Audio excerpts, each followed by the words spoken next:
Alright folks, so the film I Care a Lot released on Netflix recently. Let's talk about it.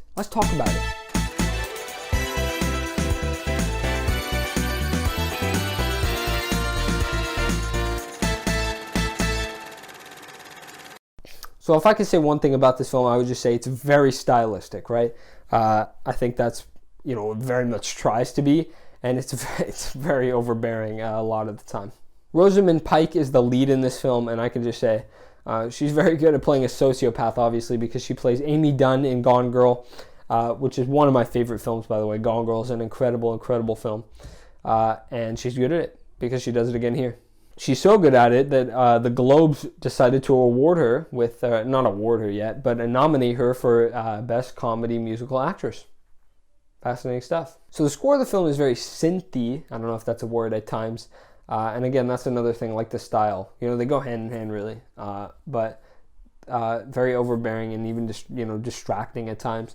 But it's well made for the most part. And it's definitely attention-grabbing, I'll say that. So I didn't really know what I was getting into. I'd seen the trailer. I had seen that Rosamund Pike is, playing another manipulative person. But there's a lot of intrigue. The intrigue really sets in when Peter Dinklage's character shows up. And you learn that, there's a criminal plot here. And I can just say, after having watched the film, it gets ridiculous, and there are things that I never saw coming. It's just ridiculous. One major problem with this film is that a lot of the dialogue feels very, very forced. I would say, not really from Pike and Dinklage, but I would say that the most forced dialogue in the whole movie comes from a monologue that Rosamund Pike has to give to Peter Dinklage. And just come on, bro. It's very forced. It's very forced, a lot of it. And it takes you out. I don't like forced dialogue.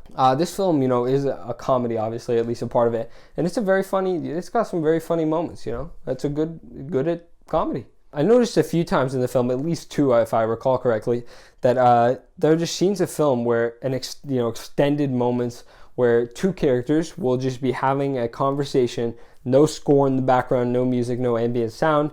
And the goal of these scenes, seems to be to build tension. But I think both times it falls pretty flat, to be honest with you. Or at least maybe it happens more than twice.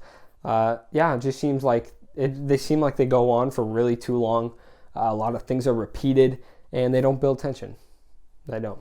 I will say this film has a simple premise with a complex mystery, and I think that's really what keeps you engaged. And I think I mentioned earlier that my expectations were very different from what I got, and there's the scene in the hospital about midway, I believe, through the movie, and it just goes crazy, right? Like they start by tasing people. The Russian mob is involved in this film, which again, how would you know this? This is ridiculous. Maybe other people were more in the loop, but it was just ridiculous to me. While watching the scene, I was like, what is happening?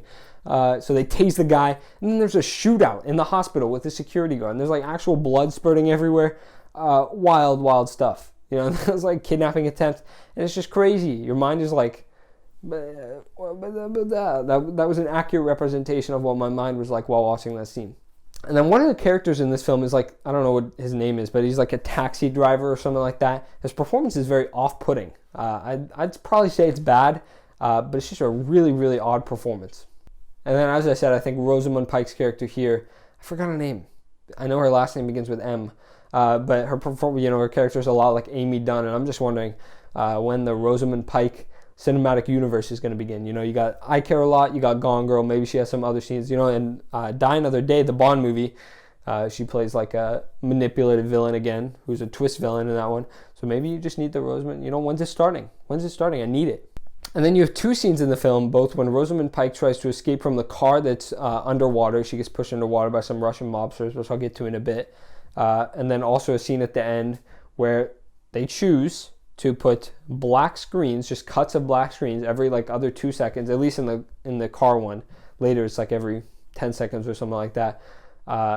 It serves no purpose. It's again a stylistic choice, and it's so annoying, man. Why? It doesn't serve any purpose. It's just really frustrating to have to watch a movie like that. It just feels so pretentious when they do things like that. All right, and this is when the plot, when you have a simple premise like Rosamund Pike's character just scamming old people out of money, and you involve the Russian mob, then the story starts to get a little ridiculous, predictably, because the Russian mob, tries to make her death look real, But what kind of amateurs in the Russian mob we're talking about, you know, presumably a pretty big enterprise, I would assume, don't check. They try to assassinate 2 people, and they don't check to make sure either are dead.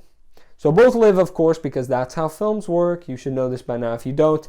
And it gets more ridiculous. Just wait. So then Rosamund Pike's character goes on a, you know, vengeance for Peter Dinklage's character, the Russian mobster, presumably a high-level mobster, you know, because he like faked his death and whatnot. But he has 1 guard in the elevator with him as he's coming to meet his driver. Rosamund Pike takes out the driver, then Peter Dinklage, and then his guard. This unprofessional woman, as far as we know, well, untrained woman, as far as we know, takes out 3 Russian mobsters, kills 2 of them, I believe, dumps the other one naked in some, you know, path somewhere, just so she can pull this little gag on him to say, I have conservatorship over you now, haha, which is what she does to all these old people. It's ridiculous. And then, when she gets conservatorship over him, you know, which was sort of the joke, she says, give me money and, you know, forget this whole thing happened, right? Which is okay, fine. If she gets the money and she goes off, you know, nowhere, then the Russian mob might have a hard time finding her. But Peter Dinklage, the mobster, offers her a deal to say, we can go in on a business together and make a ton of money. And she accepts this deal, even though she just killed 2 of his mobster friends and kidnapped a high-level Russian mobster and tried to take advantage of him.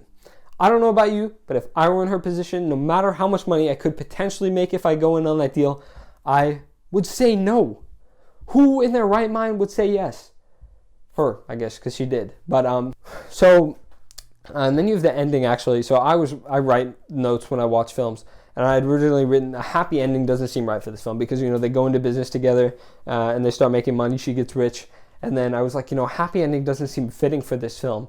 After all I just watched, and then they actually don't go with a happy ending route. She gets shot by the guy she screwed over in the very beginning, so it ties all the way back in the beginning, gives you that, you know, I don't want to say sad because, you know, I mean, I feel like these characters are scumbags. I hope the movie doesn't want us to root for them.